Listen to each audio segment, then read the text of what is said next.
welcome to the Patty G Show. We are back for a very exciting and energetic episode of this week's show. We have none other than Clay Achee. That's right, the man, the myth, the legend, the puppeteer himself. The man bringing to life Ziggy and his curious environment. So we've got a lot to discuss throughout this episode. But before we get to that, I want to give a big, wonderful shout-out to the people who bring you this show each and every week.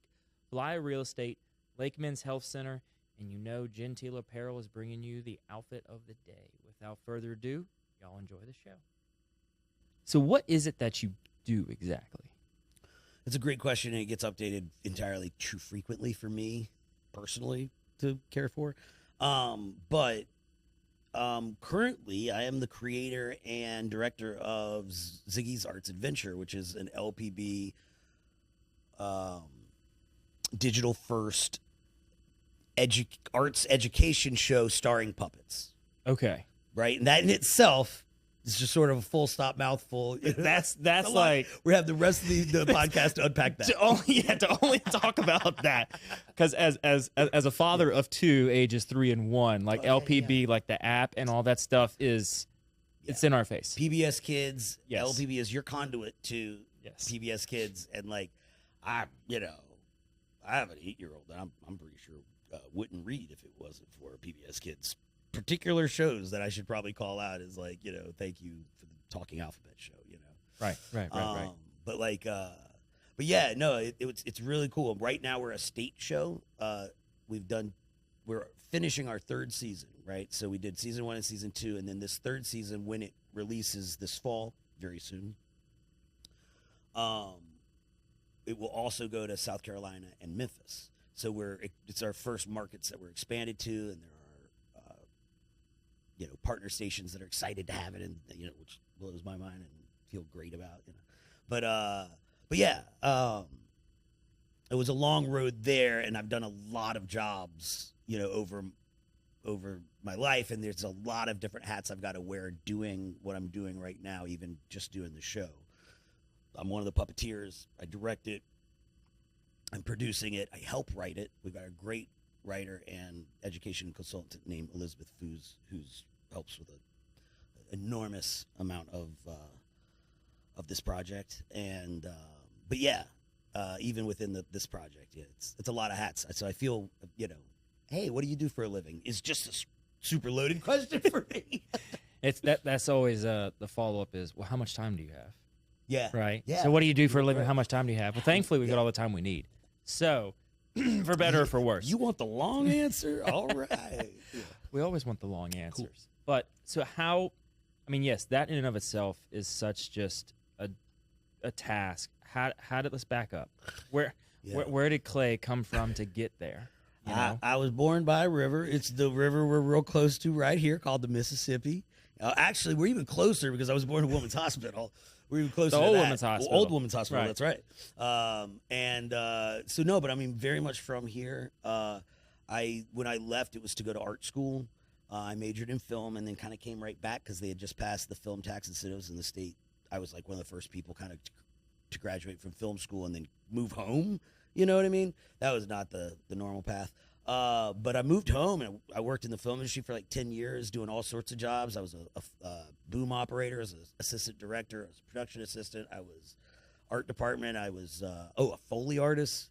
I made sound effects. Like I'd done weird jobs. Yeah. Foley artist. Foley artist is basically when they take the movie and they want to be able to control the level of all the sound effects. And so when you hear somebody running across the yard, there was somebody in a studio somewhere with a microphone pointed at their feet, running across whatever surface that actor's running across to mimic their footsteps.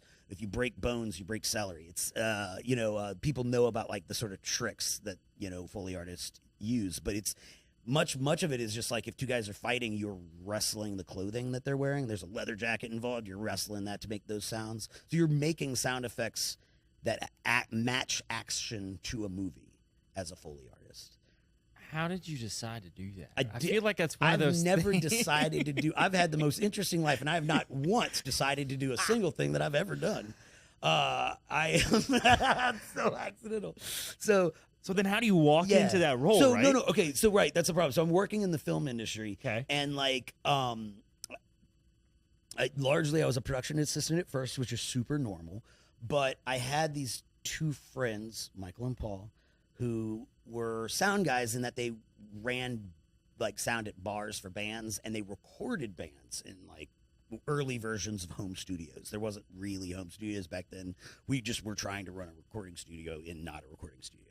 And so those guys were recording bands, and there was this low budget movie that sound guy dropped out, and somebody was like, do you know sound people? I was like, I know people who understand the concept of sound. They have never been on a movie set before. And this is one of my favorite quotes from Russo, who's got a gift for summing things up.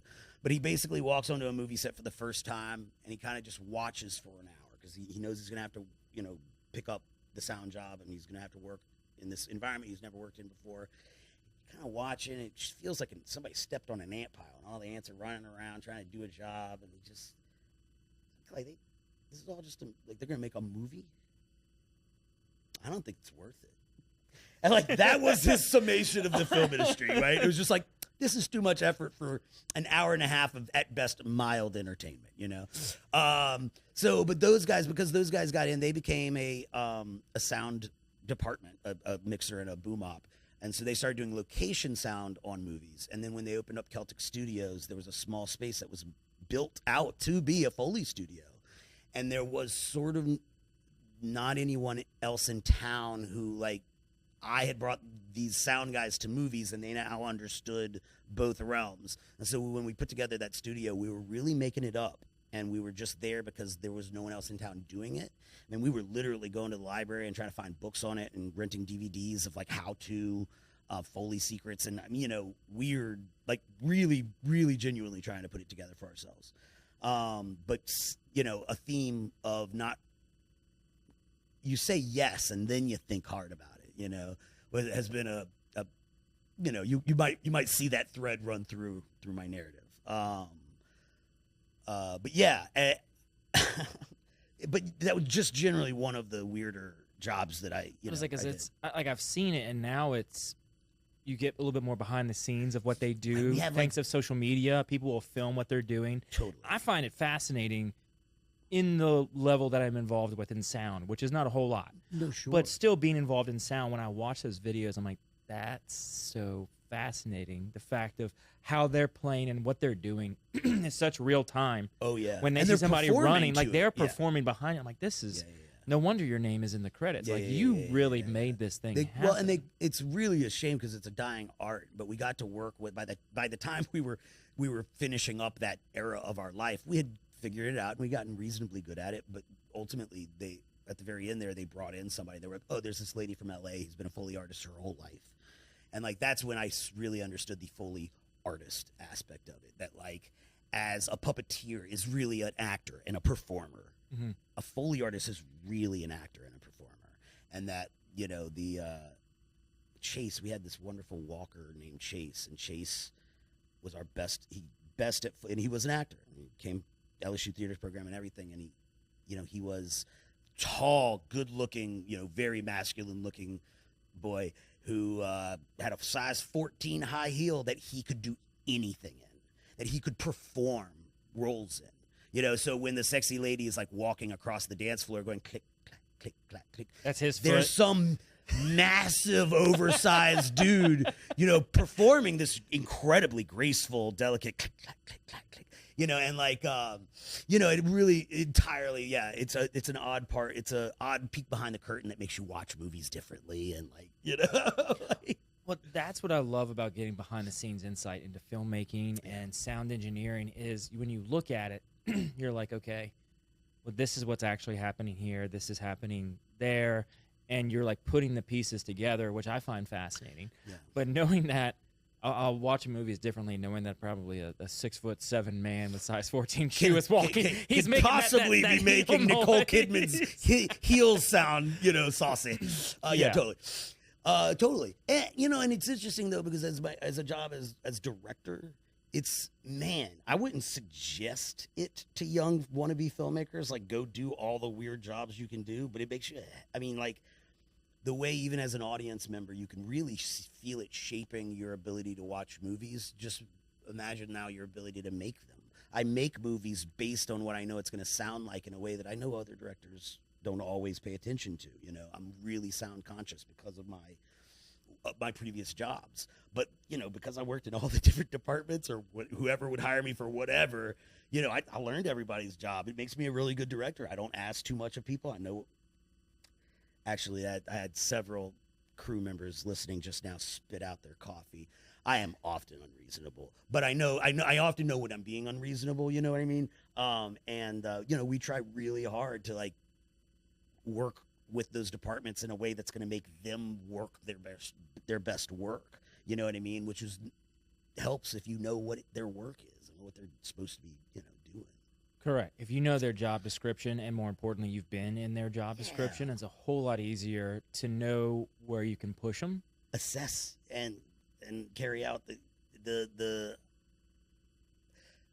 all the little pieces, right? Because like if I'm working with, particularly in film is a good example, but I think this applies to business. If you have multiple departments and you have that relationship with all of your departments, you know, like there's no stopping you. But like it's also hard and takes a long time to not be faking it when you're talking to somebody about what they actually do way better than you. Right. You know what I mean? Because you want to hire, I don't, just because I've done it before doesn't mean I want them to be as good as me. I want them to be like really good at it. And that translating from whether it's film or business is ultimately what you have to do as a leader, is find people to replace the job you did, but do it better than you. And you cannot be afraid to hire people that are smarter than you, better not, that have better experience than you, better not. And ultimately, when you look at what they're doing and you're like, I used to do that, but somehow you are doing it way better than I ever could. I'm going through it right now, so I can tell you those moments are important because they're all growth moments. There's a reason you can't do it anymore. You've grown. That it's too much. Your plate is too full, right? And so it's not just that, well, you know, I'm tired of doing. You don't ever reach the point where you're just kind of tired of doing. You're going to hire help, but no. It's because you're at a breaking point. It's serious, and you really, you know what I mean? So it's that moment, those moments of growth, that you need those people, and they're so critical. So like, don't skimp because they make you feel stupid.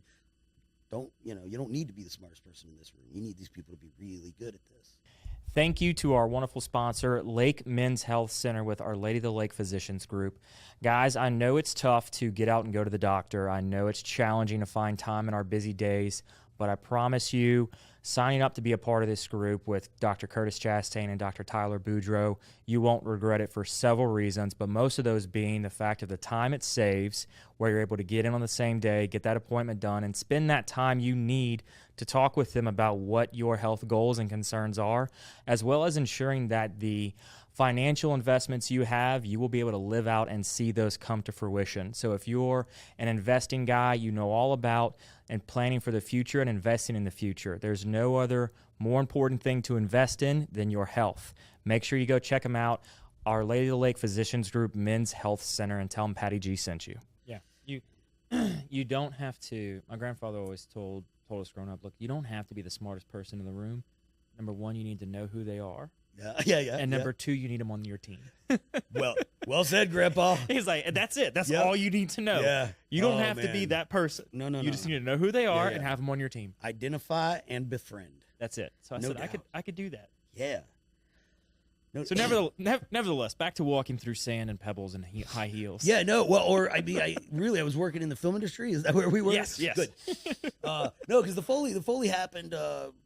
For a couple of years, and even during that, I was still going out and ADing, assistant directing stuff, and it really petered off. A couple of things happened. Basically, I kind of think of that as my 20s, and then when I turned 30, I got married, and I started making puppets, largely because I miss making things with my hands. But you gotta love the puppets. As a kid, I loved all the Jim Henson stuff. I grew up in this sort of golden age of puppetry where Pee-wee's Playhouse and Eureka's Castle. I'm trying to think of ones that weren't even the big ones. But we had also Sesame Street and The Muppet Show and Fraggles and, all the stuff, right? So this golden age of puppet stuff, and I loved it.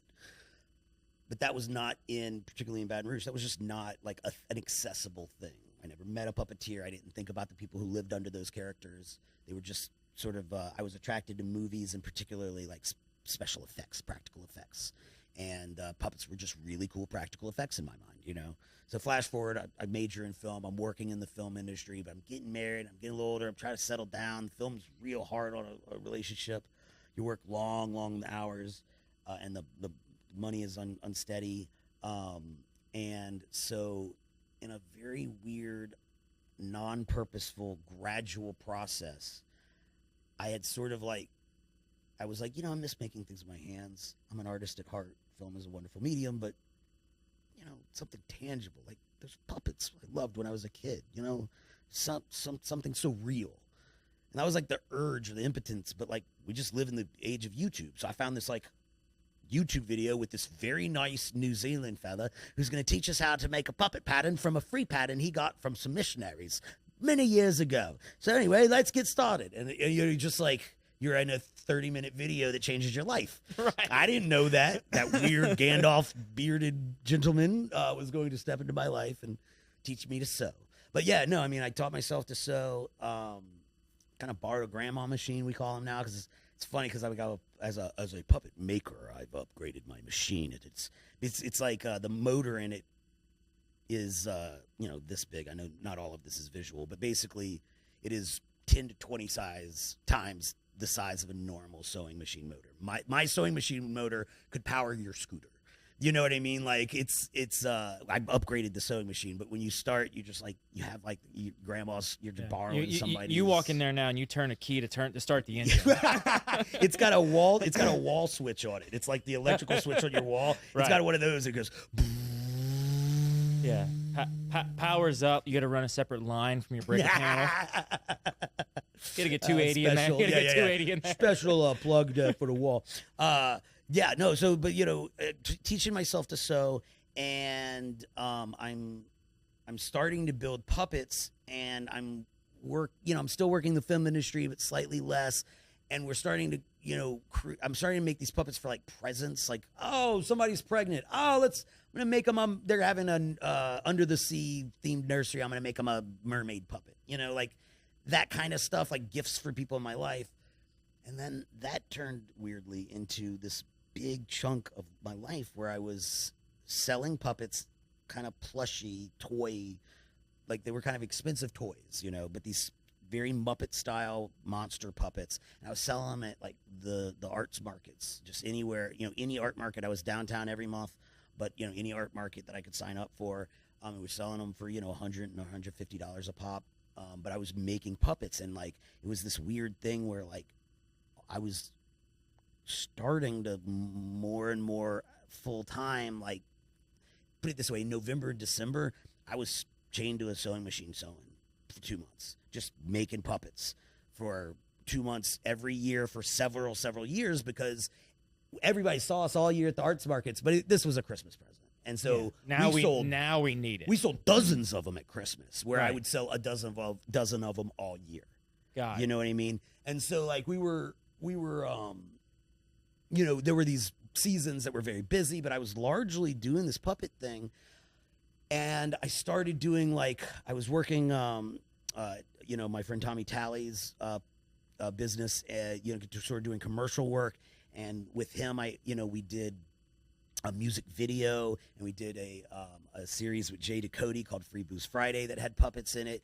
And like the people around me who were in the film industry were sort of like, it was very interesting becoming, unknowingly or unpurposefully becoming the puppet guy. And the people around me in the industry were going, oh yeah, no, I've got a puppet guy. He builds puppets. He'll come operate. He'll puppeteer. And like I was like this ace in their whole, you know, up their sleeve, because like they could go into like a boardroom at a construction company, like a big multinational construction company, and they're going in there and they're pitching the idea for a safety video. And these guys are like, well, we can't make any of the people do any of the dangerous things because, you know, you can't make them do dangerous things. We're like, yeah, but if you put a puppet in there, they could do any stupid ass thing you wanted, right?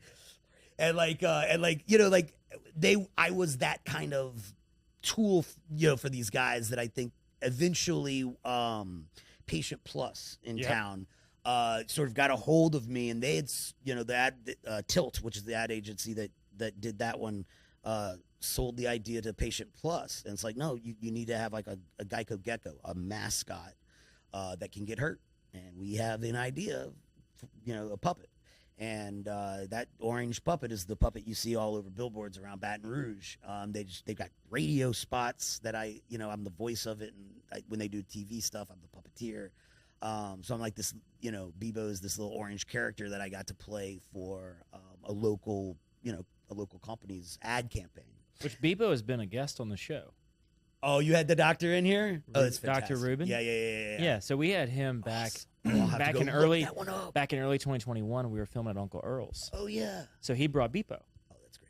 So now that I know that you're the creator behind Look, Bebo. It's a puppet in Baton Rouge. There ain't too many not options. many people doing it. No, and it's funny because two guys that work with me, my animatronics guy and one of my puppeteers, Barton Gilly and Elijah Frog Wilson,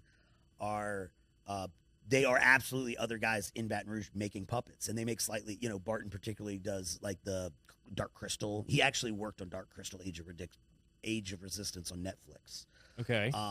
So when they remade the Dark Crystal, he went and worked on that. He worked on Five Nights at Freddy's and stuff. But he's an animatronics guy, and he, while I do the we'll pull him out later. But while I do the sort of Jim Henson Muppet plushie style puppets, there's another guy in town who's doing the animatronic Dark Crystal style puppets with latex skin, and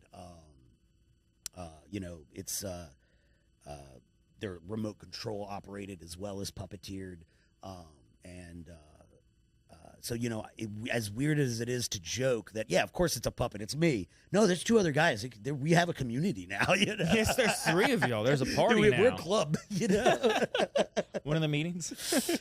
Oh man, all the time. The meetings are all the time. We're always hanging out. So you went through a lot of different technical things there. That sounds like three different types of puppets. There are so many more than three. Okay. But here in Baton Rouge, at least, that's the variety. Yeah, generally, yeah. So like, I'm gonna do a particular style. Frog is really good at creating. I'm good at like character puppets. Frog is really good at creating like shapes. Like he can create you something that's really out there. And then Barton is doing what is very very much a different style. But with puppetry, you got to remember, like, it's an ancient art form. So shadow puppetry and marionettes as well. There are whole other branches of the puppetry tree. What are those? So the marionettes, are like Pinocchio with the strings, right? And, skill-wise, it's a very different skill than what I'm doing with my hand inside of a hand puppet. And then shadow puppets, they're even within shadow puppetry, there's like different branches within. But like shadow puppets are generally the example that you see most common is, making shadows on the wall for a kid. Like that's a rabbit, that's a wolf. So it's incredible how advanced that simple tactic has gotten in places like India and Japan. Where they've been doing that different styles of shadow puppetry for literal millennia now, but they're very complex, and so when the light shines through, it's not just black shadow. It can also be like there's colored pieces to give dimension and texture and color and stuff, and they can do incredibly lifelike things with both of those styles as well. But Jim Henson didn't mess with that, so America doesn't. We don't really. We love our Muppets, Yes. So you're making these with Grandma's sewing machine essentially, and you're making them to sell. At what point did you decide to kind of get behind the curtain and actually start acting with these? Yeah, and performing with them. Yeah. Yeah, no, it's interesting because I did it all sort of backwards. I think most people have an interest in puppets. They think to be a puppeteer first, right? And for me, it was I made them. And then I had to realize, like, oh, well, if I'm making them, I guess I should, like, sell them, right? So that had to occur to me. And then almost last was the idea of performing. So you were just creating these characters. Yeah. Kind of just pulling them out, designing them, creating them. The Ziggy stuff really started very early on in this process, in that I had the idea for Ziggy as a character before I had puppets in my life necessarily, which we'll get there. Mm-hmm. But, like, interesting. Yes, I was like I was either building these sort of fun monster characters that like kids would like, or I was trying to build this sort of I think I was building a band. I knew I was building a band, but it was this sort of ragtag band of musicians that were each sort of based on like a different like genre, you know. And years before that, I'd been working in the film industry, and a producer friend of mine was trying to read through piles of unproduced scripts. And just being a reader is a helpful thing to producer. If I needed extra money, I could go be a reader, right? And they were awful scripts. They're just real bad. What was it Russo said? It's not worth the hour and a half of entertainment it'll provide. This is not worth the hour and a half of mild entertainment. Mild entertainment. So, like, the best one that I read, though, was a biopic of Carl Sagan. And Carl Sagan, most interestingly, I mean, the guy's nothing but interesting, but most interestingly, did the Voyager with the gold record on it. And so in 1977, NASA put a space probe out, and the goal was to send it further than anything that's ever been sent. It was going to try to take pictures of the outer rim and stuff. But Carl Sagan had this idea. He was like, well, if we're sending a dart out into the abyss, we should put a little message from Earth on it. And that became a very interesting project of trying to figure out, like, well, if you're going to talk to an alien, you don't know what kind of alien, how might you? So they put a bunch of stuff on a big gold record, and they put a record player on there and instructions on how to power it and stuff. But on this gold record, they have, like, you know, people saying hello in every language. They have children laughing. They have music, you know, and they put Mozart, Beethoven, Chopin, and Chuck Berry, Johnny B. Good. And the idea of like a little green alien like jumping and jiving and wailing to Johnny B. Good was a really exciting starting point for me. And so the idea sort of became that like Ziggy, named after David Bowie's Ziggy Stardust, was the alien who found the Voyager and came to Earth looking for more rock and roll. Oh, yeah, there's a great Saturday Night Live sketch from 77. It was all in the news, and so on Weekend Update, they had Steve Martin do a joke where he goes, NASA has sent the Voyager 1 into outer space, with instructions for aliens, and we have already received a message back from the aliens. It's only 4 words. He turns the paper around, send more Chuck Berry.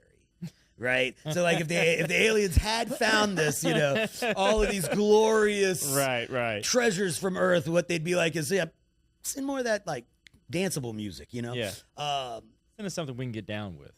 I love that, right? So, Ziggy was my little alien who finds the Voyager and comes to Earth. And once I got into puppets, I think I started thinking of it as, like, material for kids. And then once I started building the puppets, I realized it was a band of artists that he was coming. If you have somebody coming back to Earth to looking for rock and roll, who would you want them to meet? A band, right?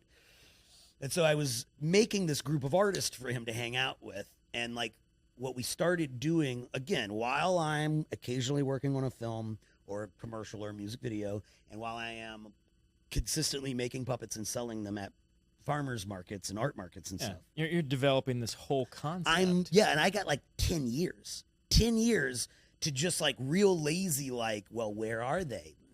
I don't know. I saw this French film once where they lived in a junkyard. I think that's neat. And that, they live in a junkyard and but it all happened very separately over a long period of time. It was a very gracious creative process. And, we were shooting basically like this is a good example of just how I would find people to play with, right? I'm me and I have my wife who was great at helping me with stuff, but there's just the two of us. But like I built a puppet for an LSU graduate theater play. And when I went to drop off the puppeteer was like, hey, I've never done this. Can you give me like some cute, pointers or whatever? And I gave him a quick lesson, a kind of puppeteering thing. And he's like, man, I love this stuff. I've always loved puppets. Like, if you ever need anybody, like, you seem cool. Like, and I was like, oh, sir, you don't have any idea how dangerous the offer you just made is for you. I'm about to take up all your time. But yeah, I mean, and that's Chase. And Chase is this, he worked, I don't want to say he worked his butt off, but he has become this incredible puppeteer that is absolutely, could be hireable by Henson for, any project in LA. He's become this incredible puppeteer. He does this incredibly three-dimensional wonderful version of this character. And I picked him up because he was just like too interested in puppets and got too close to me, He walked into the meeting one day and said, "What room is this? What room is this? This is the puppet room. Not where I meant to go, but I am interested. I'm here. I'm here." He sat down. He's never left. This episode of the Patty G Show is sponsored by Genteel Apparel. Genteel Apparel is our newest clothing outfitter. We've got a great partnership with them. Head on over to the website, pattygshow.com/sponsors to learn a little bit more about them, and there's a little treat there for you when you get there. Again, this episode is brought to you by Genteel Apparel. So, but yeah, but I quite a bit of that where I had a friend my age who, she was just like, "Clay, I can't believe you're making puppets. Like, I met Carol Spinney, was the highlight of my life. I've always been into this stuff." And I was like, don't say it, Kristen, because and she was like, no, I want to help. And I was like, oh, all right, fine. You're in. And, it's funny, they're all still with me, which has been so gratifying and such a mitzvah is the not my culture word for it. But, it's been they are such wonderful, loving people, and they love doing this. And it's so neat to be able to do it with them, for so long, over so many years. But I'm starting to pick up people like that. What we're doing is we have taken over a wall in a cinder block warehouse up Choctaw near Sherwood. So it's a very industrial part of town. It's not a place for puppeteers. Not a place for a friendly little kids show. Well, then you walk into the warehouse, and in 2016 it flooded, and so all of the sheetrock has been removed. And they have black tarp up. So you're walking into the death warehouse where you're surely about to get murdered, and you realize that there's band equipment in all the little corners and all the little rooms. Okay, it's a band practice space, and clearly punk bands, you're starting to kind of figure yourself out, and then you take a turn, and it's just this, like, fluorescent, bright puppet set.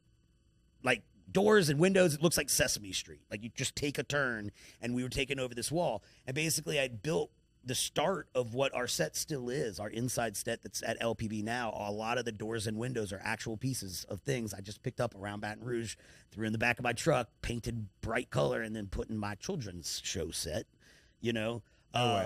And so we're in a punk rock band practice warehouse doing like little YouTube clips, right? Where I figure, we'll talk to kids about, why we make sad songs, or why... what were some of the other ones? Oh, shoot, I had a great opportunity. I went up to New York to visit family. My brother and sister-in-law live in New York, and I took Ziggy around to, like, where Bob Dylan took pictures for his album covers, or where CBGB's was, or, different important rock and roll sort of sites. And I did a whole YouTube show where Ziggy goes around New York visiting, and it's just about Ziggy exploring Earth, right? But the band is always just trying to, the band was just trying to teach him neat stuff while he was here, and he was learning in a junkyard, which is a place where society sort of throws away their stuff. So he's surrounded by our stuff. It's lots of Earth stuff. Yeah, lots of Earth junk. And anything I want to have be there, it can be there. Wait, you can just... Anything I want to have be there. You can just... Like, hurricanes are your bread and butter, right? Because you're like, what's in the front lawn that people are throwing out? Let me grab that. That's a set. I've never stopped. I've never stopped doing it either. I got a production designer who's like, Clay, you need to stop. We can buy. We could go purchase these items that you're picking up. And I'm like, yeah, but they're so neat. They got like chips and scratches. And like, no. Mondays and Fridays when trash come are my glory days. That's right. You're driving around Baton Rouge. I'm waiting. Oh, this person's getting rid of this. Perfect. I know the best neighborhoods. No, I have. The neighborhoods have the best system. trash. I know. No, I do. Okay, so Old Goodwood. I'm gonna call y'all out. Old Goodwood, you got the best trash. But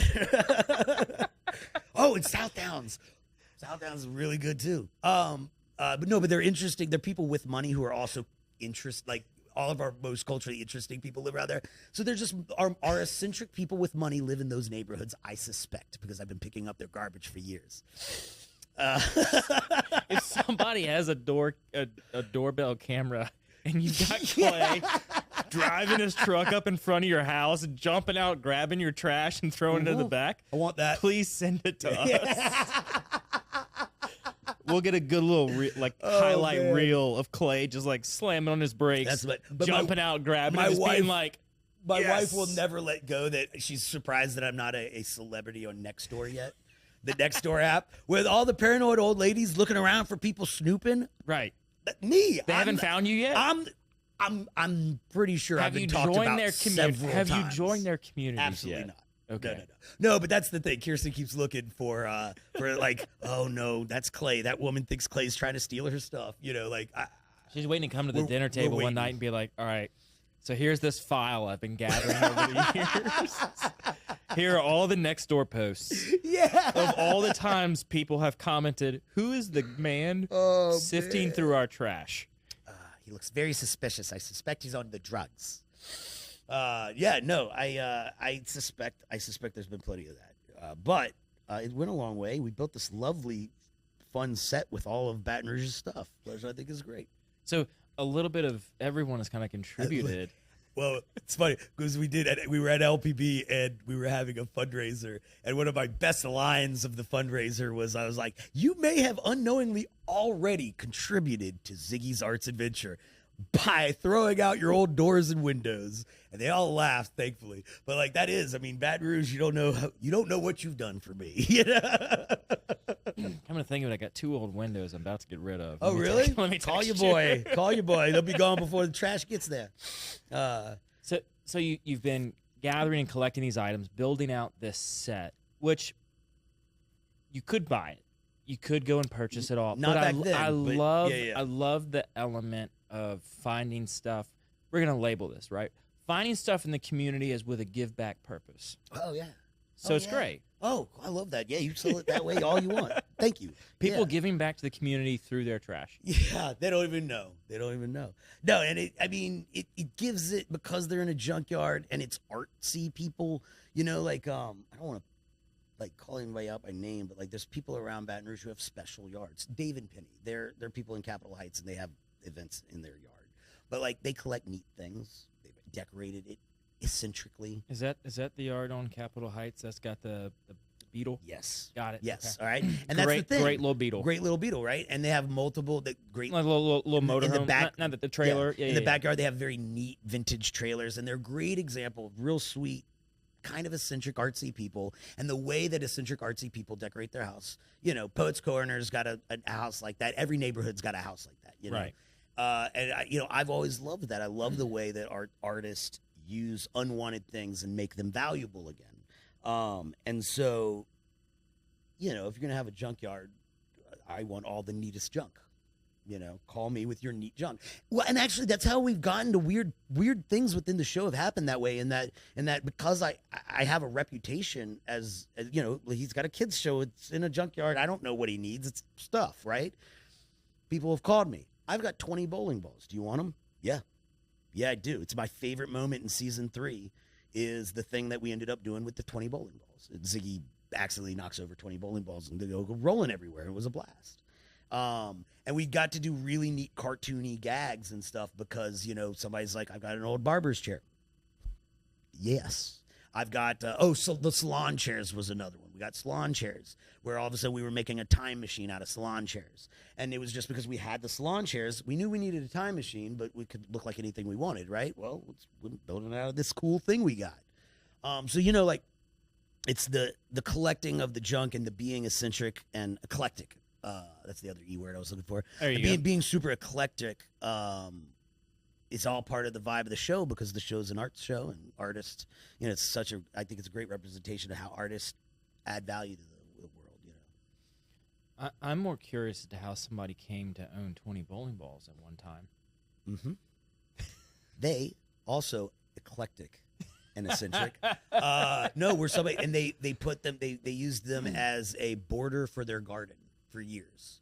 And then eventually they redid their garden. Right? Isn't that's kind of a neat, that's you know what I mean? That's pretty neat. Oh, look what they did, right? Yeah. And then eventually they redid their garden. They were like, what are we going to do with 20 bowling balls? Yeah. Which is what the person who says yes to 20 bowling balls always ends up saying. Look, that's so my parents, they live on an old plantation in Sunshine, Louisiana. Oh, I love Sunshine. I shot a movie out there. It's a really beautiful. You probably shot it at their house. We're only 3 houses. There's a 1 in 3 chance, buddy. There's only 3 houses in Sunshine. Exactly my point. It's probably at their house. So, on the the garden lining, right? So it's a house built in 1812, I believe, and Oh my God, I bet it's their house. It's their house. I know for a fact it's their house. I've been up in your parents' house. You have. That's so weird. All right, So, go ahead. or may have crossed the street, but nevertheless, so they have this formal garden in the front of the house that was there originally that my mom wanted to recreate, and they lined it at the time with old bottles. Yeah. So I love wine. The wine bottle thing. the Yeah, wine bottle. I love that. You know how long it takes to scrape wine labels off about 750 wine bottles? Oh, probably a long time, bud. But still, on the premise of the bowling balls, right? Yeah. If they ever redo that, what are you going to do with all the wine bottles? No. Yes. No. And that's the thing. I mean, So people can line their flower beds with unique items. yes. And then if you ever got to feel get rid of stupid it, about it, call me. You know? But yeah. So sorry. Wait, where are we? We're in the punk rock warehouse. We're Yes. making these YouTube shorts. I'm trying everything. so this is just YouTube, you on yourself. Yeah. You're And on look, South Choctaw. I'm doing great. I've got dozens of followers watching, dozens of views, you know. Definitely taking off. No. So, you know, I mean, Paying the bills. not paying the bills. Right. Oh, God, man. So far from paying the bills. Welcome to the brand new Falaya mobile app. We took all the same tech that's helped hundreds of people sell their homes themselves and packed it into an easy-to-use app for your phone. When you download the Falaya mobile app on either the Apple or Android App Store, you'll immediately be able to see the power of this game-changing tool. From the seller's dashboard, you can navigate to all the information that you need. We intentionally separated everything into key groups, such as tasks to be completed, buyer leads for your listing, and contact information for everyone involved through closing. When you get an offer on your property, you can simply review and respond all within the app. No matter where you are in the world, you'll be able to monitor everything that's going on with your property from listed to sold. It's truly the power of Falaya in the palm of your hand. Download the app and see for yourself. Falaya, it's real estate reimagined. But yeah, no, not at all, right? So it's not doing much, but I know that we're throwing a lot against the wall. We're figuring out how to film puppets. You have to build all the stages 3 feet off the ground so the puppeteers can be underneath. We're filming how to film puppets. We're figuring out all the weird little problems. Basically, every shot with a puppet is like a special effects shot. So normally on a movie, you maybe save your one special effects shot for like the afternoon, and you plan your whole day around it. And like every shot with a puppet is a special effects shot. It's every shot we do. And so we part of it was learning how to, or such a big part of it was learning how to film them and doing it efficiently and kind of guerrilla warfare-ish, like tactics force you to get really creative and come up with solutions. Nobody's, can't teach it because it was invented here to solve this problem, Right. So then, after a few years of that, the pandemic hits. And during the pandemic, I had enough time, as we all did, to do many things. And if you got the ADHD, oh my God, you could do all of them. You could do all the things. All the things. I definitely didn't burn myself out at all. But in one of my frenzies, I really did. I sort of sent out. I was just like, who could possibly want this? And I think I sent something out to Nickelodeon. I sent out to, big entities. But one of the things I did was I looked into how to apply for like something with LPB.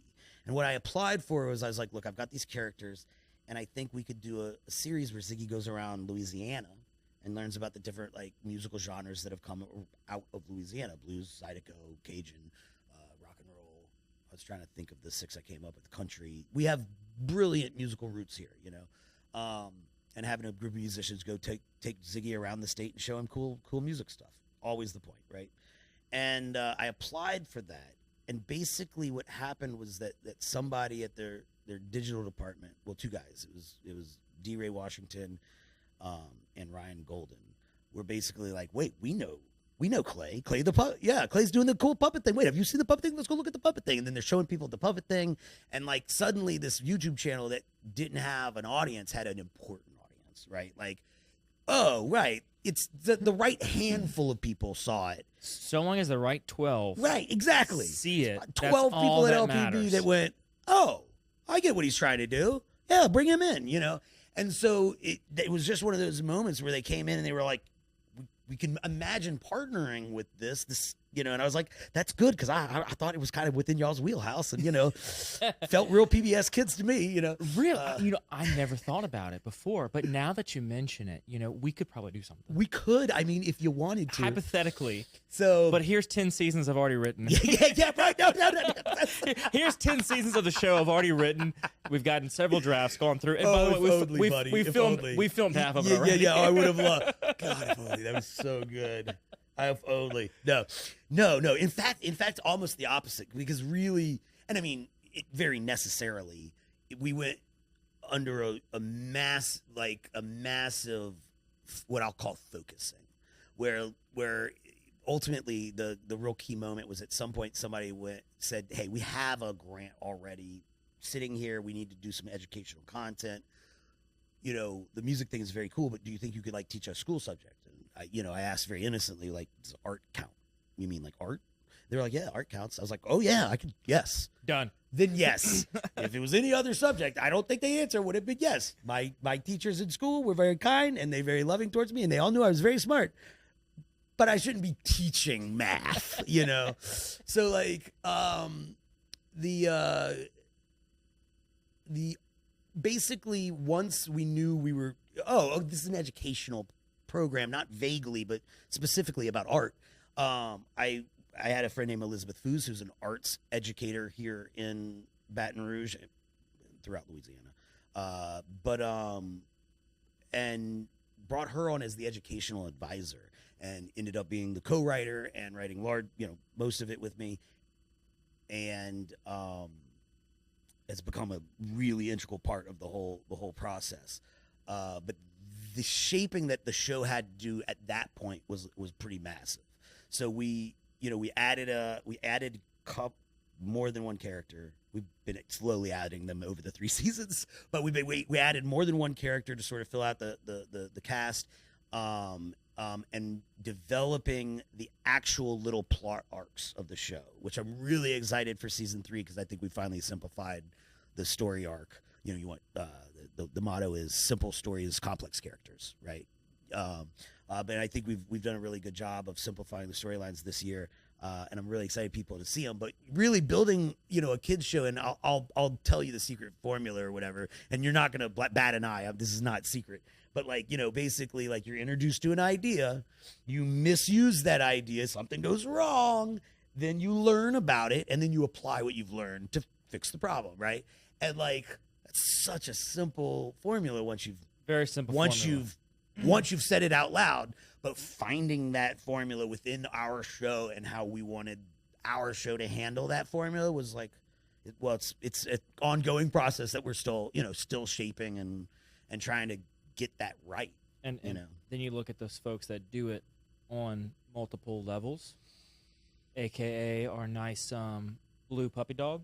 Bro, do we say the name of the show? Sure, we can. Oh, okay, yeah. So Bluey. Yes. Here's the problem. So Bluey, I got the kid. I got the 8-year-old, right? Right. And he was the perfect age for Bluey these past couple of years. It's the Bluey era that we are currently residing in. In children's entertainment, we will know them as the Sesame Street era, the Barney era, and then eventually the Bluey era, of course. We went overseas. Strange time. We didn't know what to do. But here's what I found out about Bluey that broke my heart, because basically I'm watching them. I know it's not going to break your heart. This is very specifically about a show creator. Got it. Okay. It's a guy that making it in Australia, obviously. And I've got this kid, and he loves it, and I love it, and I watch it on my own, and I cry, and I am a Bluey dad, 100%. You know what I mean? It hits me. So solidly. I think it was yesterday. I had a meeting with somebody in a very professional setting, and I recommended them watching The Sign. Yeah. Like, I've told my therapist to watch episodes. I mean, I don't know how, you know what I mean? Like, how do you explain a show where you're like, oh no, this is good for your mental health? oh yeah, look, I've got Jay watching the show now. Yeah, awesome. Without the children to even justify it. But what broke my heart was we had to meet. One of the things that LPB and PBS have set us up with is like advisors, and so we were hooked up with Cookie Monster's brother as an advisor. His name's Adam, and he is the brother of the guy who does Cookie Monster. Got it. And what's funny is that Adam he's a producer of children's television. He did Don Quixote, and he's done all sorts of things that are on PBS right now. And he has a very impressive resume of his own, but he kind of goes by Cookie Monster's brother. And he gave us notes on this season of scripts, which was very helpful and not nearly need more Cookie notes, as you would imagine. Right, you right. know?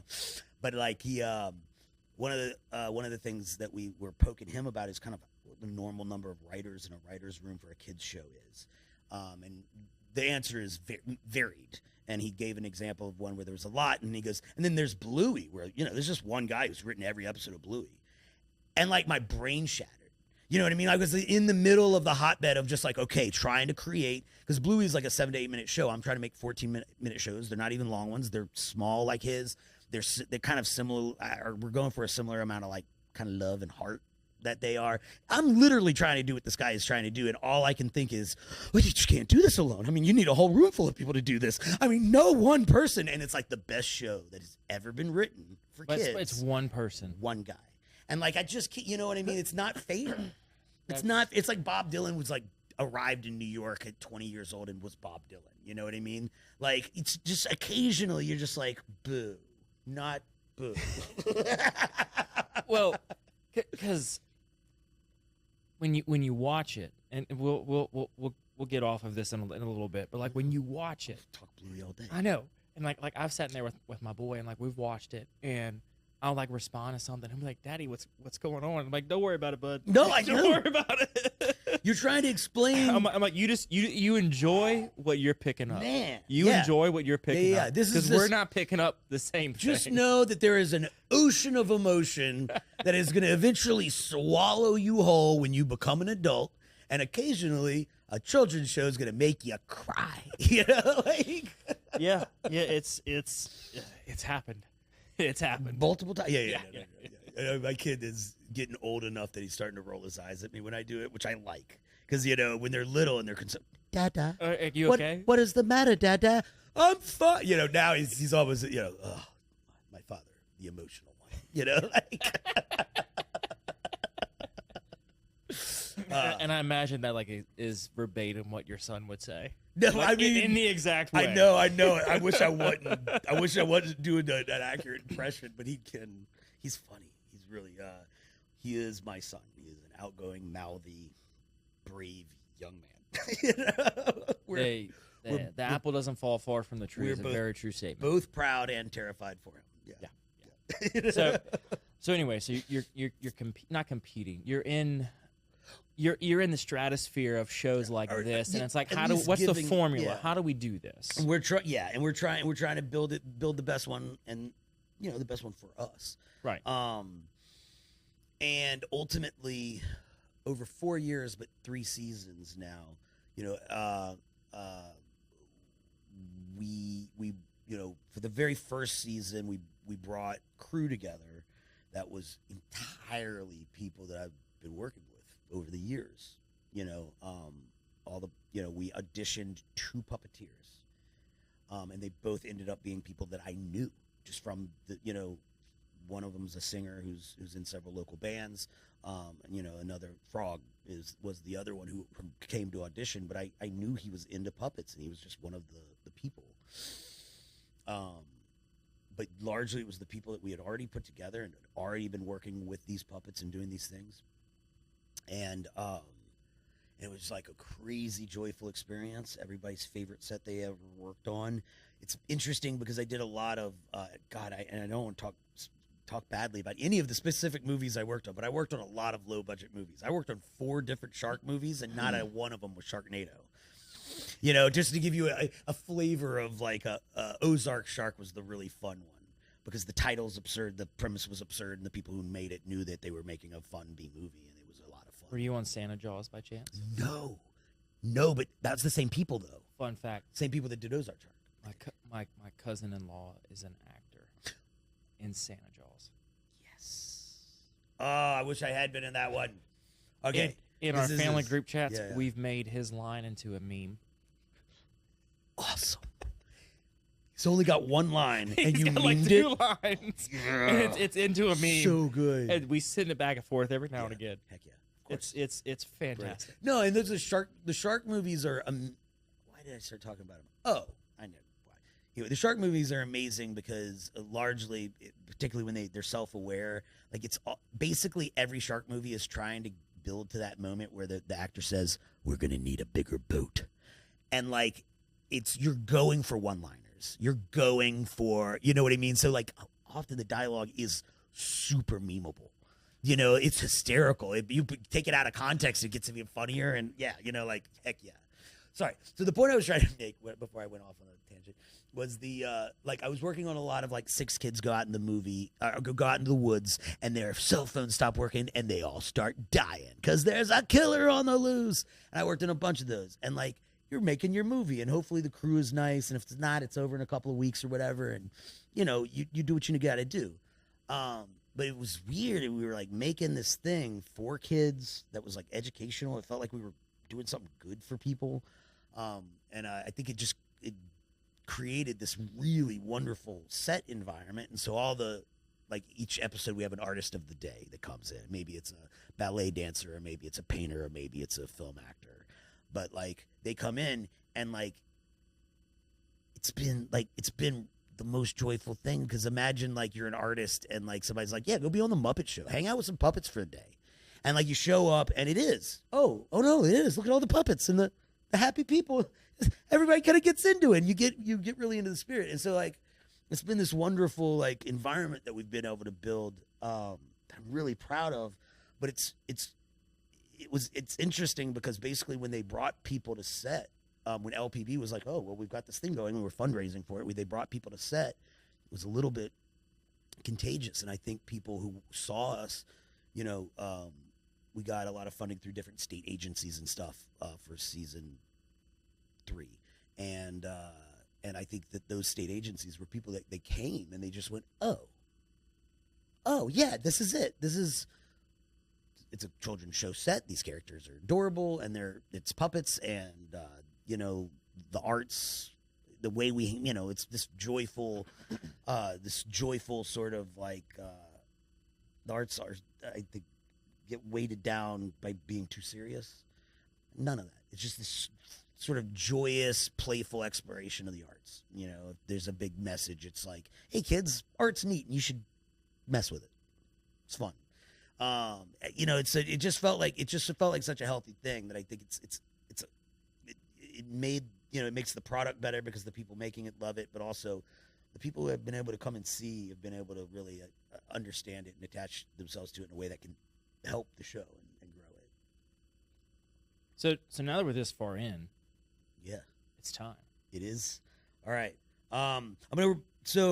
The character that I play on the show is named River. River, okay. And you're going to notice my voice change ever so slightly because it's really just me when I'm excited. When you're excited, okay, got it. So River is who we're going to meet. Yeah, River is a hand and rod puppet. Thank you, sir. That means there's a hand inside, and then the rod controls the other hand.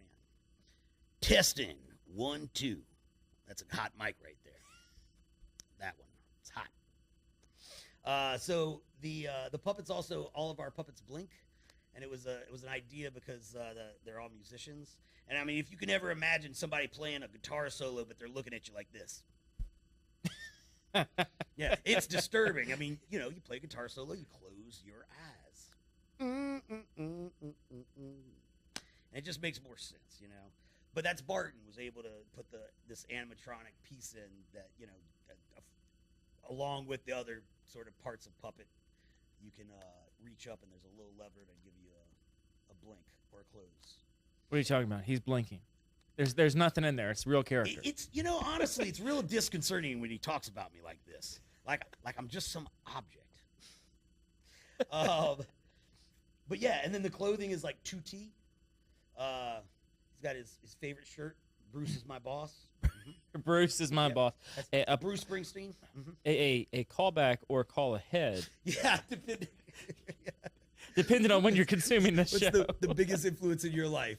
Art, Bruce Springsteen. The answer was Bruce Springsteen. He was just embarrassed to say it. And then we brought Nick, who is a slightly different kind of puppet. But he's a live hand puppet as opposed to a hand rod puppet. Let's see if we can get all of them. So, Nick's up here. Hello. I'm not the puppeteer who does Nick, so I not only that, I'm going to do an offensively bad British accent because Nick is from Essex. But also, Nick's hands are basically these gloves. And so we have hurry up, man. Got a piece here where we can slide in.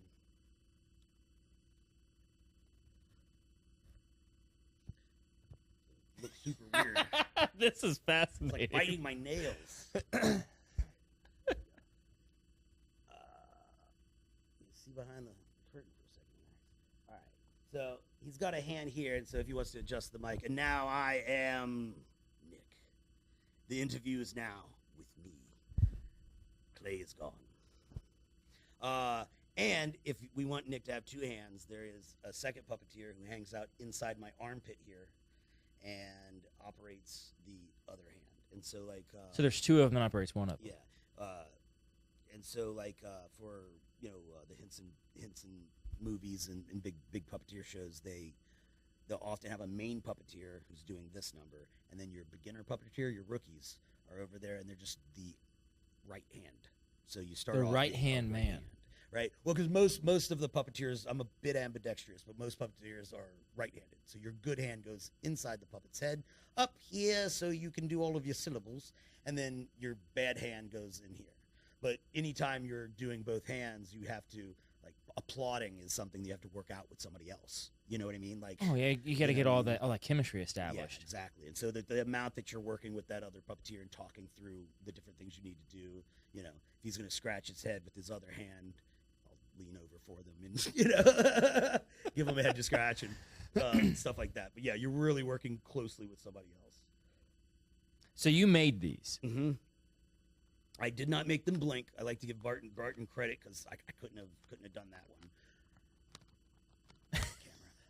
Camera. Blink for the camera. Yeah, this was the pinnacle of all of those years of teaching myself to sew and making puppets for other people and tents and stuff. So you've now come and made these characters that are That's right. going to be known and loved by children I hope so. and families. Yeah. I hope so. Yeah. So we hope so, and it's weird as well that like there was a weird jump that I had to make between being a puppet maker and a puppeteer, and then another jump to be like I'm a character because it's acting now, and like I did all sorts of stuff, but acting wasn't on the It wasn't in the past resume. It No. was now. It's now a new line. Oh yeah. But there was like a jump where I'm becoming the characters. Actually, that was with Jada Cody on Free Boost Friday. But I became a character, and I started thinking about it like an actor. And now it's this weird new jump where it's other people are taking my puppets, this thing I physically made, and then imbibing life into them, their life, not the way I would do it, their way, And watching people take it's like watching somebody act through your kid a little, but like Chase is the best example, who plays Ziggy, the main character, the little alien. Chase is a brilliant puppeteer and has gotten really good at actually, Ziggy is a hand and rod puppet, and Chase has gotten really good at controlling both of Ziggy's hands at the same time with one of his hands because one of them's inside, and he's so nuanced and he's so good with the character. And then Barton is standing 20 feet away with a remote control that's making Ziggy's antenna move. And Barton has decided that Ziggy's antenna is just a little slower than Ziggy. It's like Ziggy, but just like a little ka-dum, ka-dum, ka-dum. And so if you watch it, Ziggy's antenna has its own personality, and it's always a little late to realize what's going on. which is hilarious if you're watching that's for a it. whole level of character development in and of itself. Right, and it took two people, right? I had. It's not even the actor. It's not even the main puppeteer. It's the remote control guy who's like deciding to put a little extra life into his part of the character. So yeah, I mean that was a whole nother thing. And I mean this season we added a character called Junkbot, which is a robot they made out of junk parts, obviously. But that's a suit puppet, and it's built kind of into an electric wheelchair. We have one of our puppeteers and actors, Adam, get into a suit that he wears. Think of like Conky from Pee-wee's Playhouse. But it was very much based on sort of one of those designs. But we have that running through the junkyard this season, and that's like a whole different kind of puppet that Barton made. Yeah, we got all sorts of weird stuff running around now. Sorry, I'm like thinking about it. No, I got a clown. I don't, like I love how, number one, I love how it's all done here. Yeah. The fact that you've got a group of people that are here locally making this stuff, creating these characters, and then shooting it all here. Like that's the cool part to me. Dude, and Will, one of the things, and I don't think I'm speaking out of class here, but we have been talking to PBS. We had a meeting recently with PBS Kids, which is very exciting that they want to know we exist. And there are pathways being formed. Like I said, season 3 is going to Memphis and South Carolina. And there's these pathways being formed for us to go to a national show. One of the questions that we posed early on to what we're calling the Nationals, PBS or CPP, these organizations that run the national version of this. We asked them, do we have to move? Like, are we gonna have to go somewhere? Like, we like it here. And they were like, no. We love it. We have a show that's based in Alaska. We don't have any shows that are shot below Atlanta. We would love to have a show there. So, and not only that, they then went on to, I'll just say, because Lord knows I'll compliment us in this way if they won't, but they did. They went on to say that specifically having an arts show in Louisiana was something that they were very excited about because people all over the country love our unique culture. When people think of the arts, we are a place they think of. And that's, it's not something we say for well-paved roads or public education, like we're not number one in everything, baby. Right. But hey, look, we'll take the wins where we can. We are cultural, deep cultural, we can do culture all day. Yeah. So, and people come here to see us do that we're culture. A state that invented jazz. It's a whole genre of music that, not unlike rock and roll, which popped up all over the place. New Orleans birthed jazz in such a, singular way. That to me, our state has if that was the only thing we did, we would be one of the top 3 art states in the country. Not to mention Zydeco. Right, Zydeco. But no, that's exactly. Jazz is only one half the state that ignores the Acadiana people, Cajun and Zydeco music. That's 300 years old. And that culture's been brewing there for 300 years, untouched in that dirty swamp. Nobody wanted anything to do with them until the 1950s, That's why the language is still spoken and accessible. It's wild to me. But yeah, I mean, that's a deep cultural state. It's got its own food, its own language, its own form of dance, its own form of several forms of music, So like they saw us as a place that made sense for the arts. And this is people from New York and LA and stuff, So I loved that. And it really, something that I was already doing just selfishly because I want me and my friends to have jobs.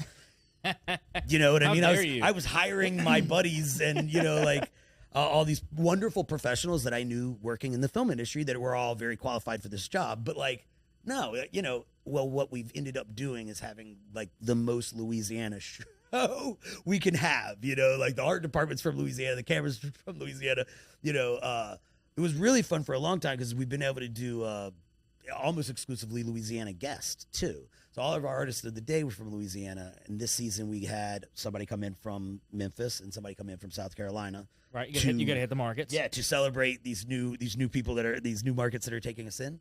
But we got a great visual artist and a great musician. But we realized as the show spreads nationally that we will have fewer Louisiana artists of the day because there will be 50 states to choose from eventually, we hope. But that's an exciting problem to have, It's an exciting problem to have. and putting Louisiana in describing kind of what all we have here is just like what you want to do with your character development in your shows. We're very complex. It's a complex but flavor. we have a simple storyline. Laissez bon temps roulé, yes. right? Yeah. Bon temps roulé. That's right. Oh, that's very interesting. Is our simple storyline. Bon temps roulé is as kind of a general philosophy, right? But but the stories here are complex. The culture here is rich. The characters here are complex. The culture here is rich and deep. There's a ton of fun to play with. We're not done. It's really exciting. We're like 30 episodes in now, and you're just getting started. Just getting started. Yeah. And we had Tank from Tank and the Bangas. We've got Kenny Neal this season coming. We've got Louis Michaud from Lost Bayou Ramblers. And I mean, that's funny because it's always Michael Papajohn is an actor here in town who's a great pod guest. If you ever want a stuntman actor, Michael Papajohn is a heck of a connect. Yeah, dude, I will. He's a high energy pod guest. But like it's interesting because if I want to name the famous people that we've had on our show, I'm naming actors and musicians. But it's really exciting because we've also had ceramicists and painters and you people who are also really important in their mediums come be on the show as well. So sort of within the communities, like I joke, there's no famous glass blowers, or no, there's no famous stained glass artist. I mean, unless you're a stained glass artist, then everybody knows Paul Dufour. You know what I mean? Right. So like, it's the arts provide that for us, and we're gonna never run out of like really exciting, interesting people to have on the show. Yeah, and even though you're so many episodes in, it's like you're just getting started. Because you're on the cusp of something great. That's what it feels like. It feels like particularly with this season, we finally kind of, I think I've been joking, it takes less and less imagination as the seasons go on to tell what it was we were trying to do, right? At first, I think there were a lot of people with really good imaginations who went, oh no, I get what they're trying to do. And I think this season, we're finally going to reward the people with no imaginations at all. They're still going to be able to understand what it is we're trying to do. It's like trying to explain Free Booze Friday, right? Yeah, get you in trouble. It gets you in trouble. Well, you see, there's these puppets. Yeah, they drink the booze. No, they don't actually drink the booze. They're talking to Jada Cody. Yes, that Jada Cody from the TV. Jada Cody is trying to get the puppets to talk about the qualities of the alcohol they're tasting. Yes, the puppets don't actually drink the alcohol. It's always a problem, that's great. That's so funny. Sorry, we can go wherever you want to go next. No, you're good. I keep getting lost. No, because I'm funny. I had, like I said, I talked to Jay just a couple of days ago after years of not seeing the guy for a while, and I haven't thought about Free Booze Friday in 10 years. And then there's been several reasons for it to kind of pop back up in my life, but it was a really fun start. It was one of the very first. So it sounds like we just need to get it kicked back up again. Seriously. I thought it was a great idea. I mean, well, because that's the thing. Jay gets sent things to sample. That's where the idea came from. He just kept coming in with these bottles of alcohol. They were good. It's not like stuff you want to be like trashy about it. Like these are tasting sippers and stuff, and like and everybody was just like, yeah, but like you need to review them. But like, what's more fun than just like watching somebody drink something and talk about it? And I think from across the room, I went, puppets are always fun. And I mean, and that's it, like then you have a show, like. And thus the show was born. Thus the show was born. But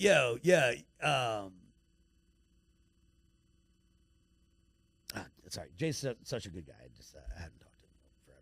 Yeah. But yeah, it was really good memories. We had a really good time making those. Yeah, no, I love that, and I love to see where you're headed. But we could continue this conversation for hours. But I know. Did we do it? We did the deal. Oh man, we did an hour. We did the deal. We even got up to the present. We're beyond. Stop. And we're not done yet. Okay, what we got? So before we get you out of here, we do have questions we ask every guest that comes on the show. That's right. First one. That's right. What is something you did as a kid you wish you could still do today? Dude, specifically today, like right now. I needed a nap. And I fought naps so hard as a kid. They couldn't make me take a nap as a kid. And I would fight somebody to have a nap today. Yeah, I would fight somebody to have a nap today. For sure. We've got our 3-year-old. He's so routine, and he's so routine driven. I should say. Yeah, which is not bad. It's not bad, right? No. But like, so he knows if he goes to school, my wife picks him up, and when they get home, it's nap time. And so he didn't have school today because of the day we're recording this on. And so my wife comes home from work, and he goes, "Mama, I'm ready for a nap." Oh, he knew. He was like, "You're home. I'm home. Wise it's kid. nap time." Wise kid. Yeah. We fight it, and then you get to a certain. I feel like as a kid, you fight all these different things, but then when you reach a certain level in your life, you recognize, man, that was so good. That's as good as it gets. That's as good as it An gets. afternoon nap. Like climbing a tree and sitting there, letting the wind take you. So I as knew, like a sail. Yeah, because you asked everybody these questions, I knew Right. I knew this one, right? And I was thinking about it, and I thought of a lot of childhood things like that. And I'm proud to say, I still do so much of that kind of crap.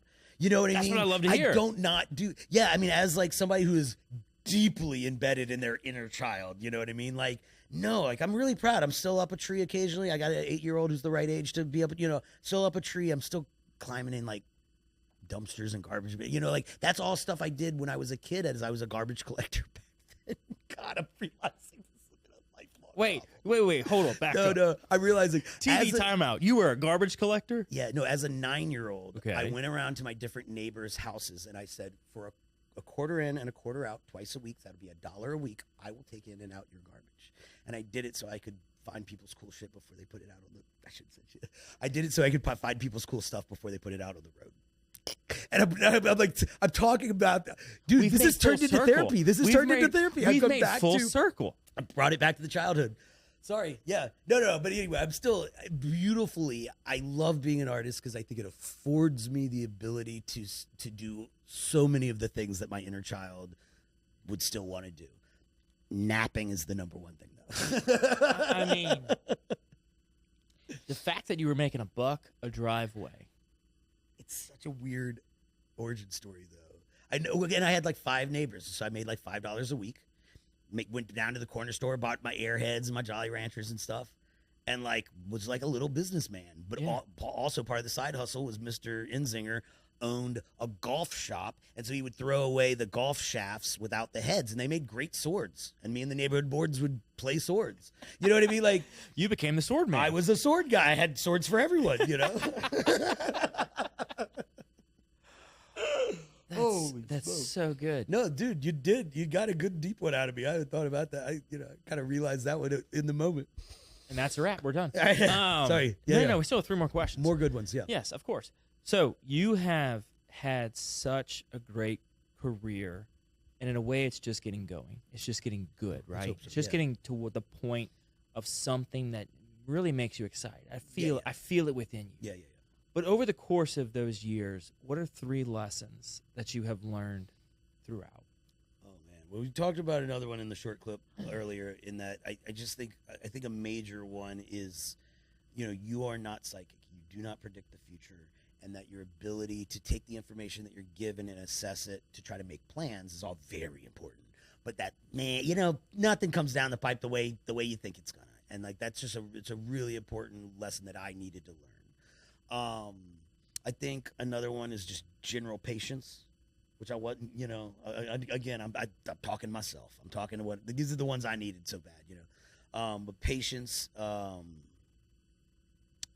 feel like you're working so hard and that you're spinning your wheels and it's not paying off. And it's just paying off slower than you want it to, which is relatable, but patience is, I think, really important. And this is a great one. Do the thing only you can do. So I learned this lesson early on in one of the iterations, long before LPB. I was doing YouTube stuff, and a local producer was trying to find some money to make like a low budget like kids movie with my characters and stuff. And it's a project that didn't go anywhere eventually, but I think there was some point I was looking at him and I was really paranoid. I was just like, look, man, I don't want you to like take my idea and just like get somebody else to direct it. And he goes, Clay, it's puppets. Who else am I going to get to direct it? And it was just what I needed to hear, but it also like really floored me. I was just like, oh, that's right. I've somehow wandered into this arena that like I am doing it because I'm the only one who. It's rock and roll and it's puppets. It's all my favorite things.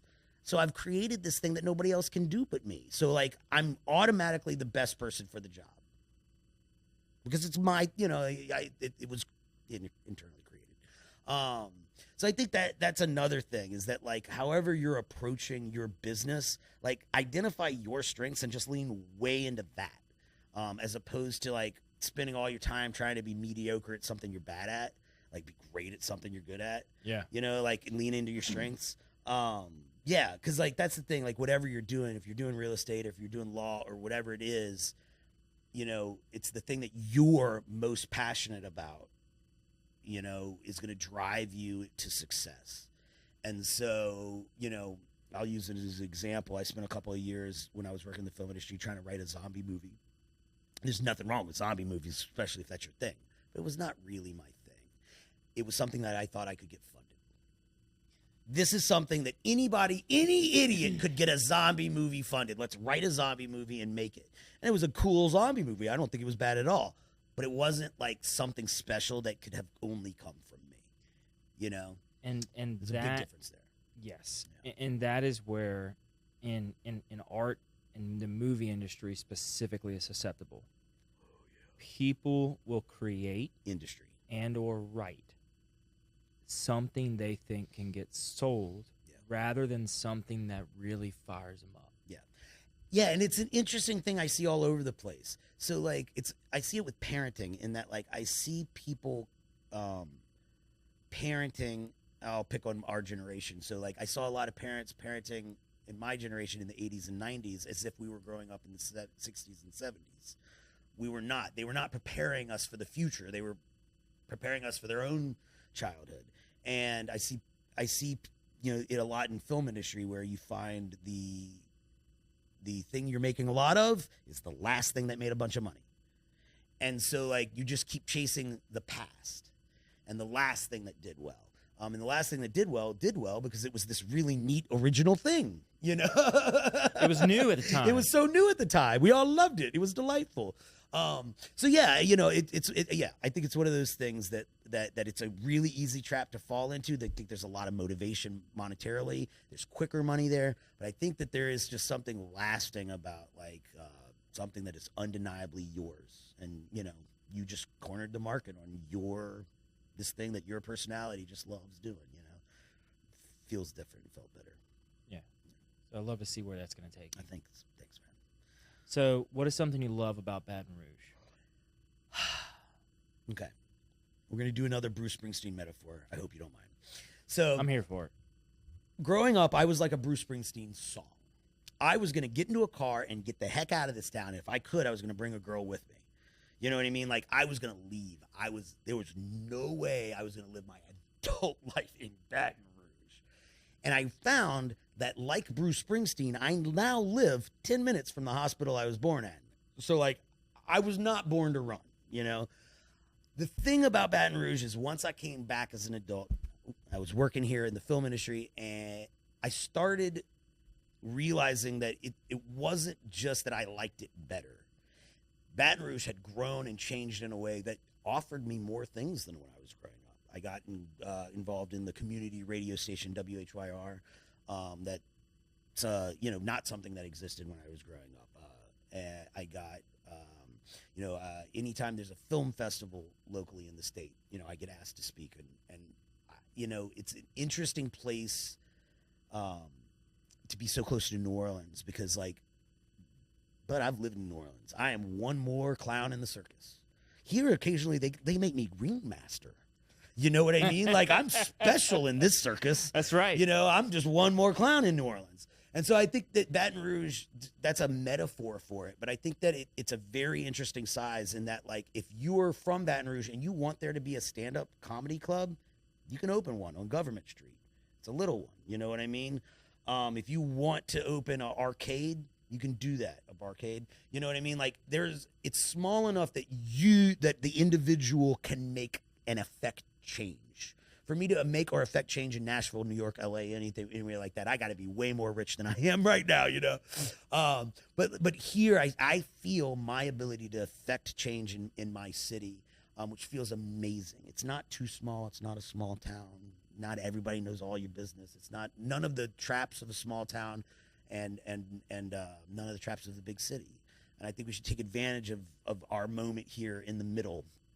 But sorry, that was only one aspect of what I love about Baton Rouge, because also Baton Rouge is culturally right in the middle of two huge heavyweights, and we get a lot of all of that, right? So we've got New Orleans and we've got Lafayette on either side of us, and I think that the wash of culture that we get from both of them is meaningful, but we are not weighted under that culture like New Orleans or Lafayette is. If you're a band in New Orleans, people expect you to kind of sound like New Orleans.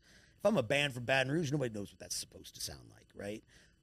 But you're free to do stuff here. So, to me, the Baton Rouge has just been a learning experience, but I've really learned to love it and really learned to appreciate exactly what it is for what it is. Lots of smack to talk to, but that's a whole nother conversation. That's Patty G After Dark. So, for the final question, what can I do to help you? Man, I know, that's an interesting one. I'm not a puppeteer. No. Honestly, what you can do is watch Ziggy's Arts Adventure. It's on YouTube. Your tax dollars have paid for it theoretically. They've got to do fundraising and all that stuff, but it's support from viewers like you, as they say on LPV, that makes it possible. So it's something that you already have access to. Ziggy's Arts Adventure. The first 2 seasons are on YouTube, and I'm really excited because the 3rd season is the first time that we've had the resources and budget and time that we've been asking. They're like, how long do you think you need? How much do you think it will be? And we kept saying it, and we were like, we've built up to that now. We really got what we asked for. So I'm really excited, but over November and December through the rest of the year, we'll be releasing season 3, and it'll be on YouTube as well. Fantastic. So watch my show, please. We will I believe whenever this episode airs, your season 3 will also be airing. Excellent. It will be in the process of airing. So we'll link the channel in the show notes. Awesome. Yeah, perfect, man. Yeah, grab the kids and give it a watch. So that we will, man. Thank you for coming on. This is This has been fun. Good. I want to be. I got to meet some characters. Got to meet some characters, and not just you. No, yeah. Don't worry. There were 3 characters here today. No, man, I appreciate that though. But I like that. I like to think that I'm a fun guest. You know what I mean? Absolutely. Let's talk business and stuff. But I brought puppets. The puppets have arrived. They've arrived. Yeah, but it's also a business in and of itself. Yeah, it's more than I'd like it to be, really. Yeah. And I often find the folks that are having fun in business really love what they do. Man, when we get folks in here that own a brewery. No, yeah, they're having a different kind of fun, right? It's different. It's a different kind of fun. But the folks that come in and have their great, very polished companies, I love it. Oh, sure. But we have much to learn. We from them need too. them. We need them. We have much to learn. But yeah. But it's also fun every now and then to have somebody come in and say, "Yeah, I brought some puppets." Yeah, man, I'm cracked. Let's do this. No polish here. Well, Clay, thank you so much for your time, and thank you for bringing your honored guest here as well. Thank you. I appreciate it. Thank you everybody else for tuning in, whether you're listening or watching, whatever platform you consume us on. I hope you had enjoyed this show, and we'll be right here next week for a new episode of the Patty G Show, and we'll see you then.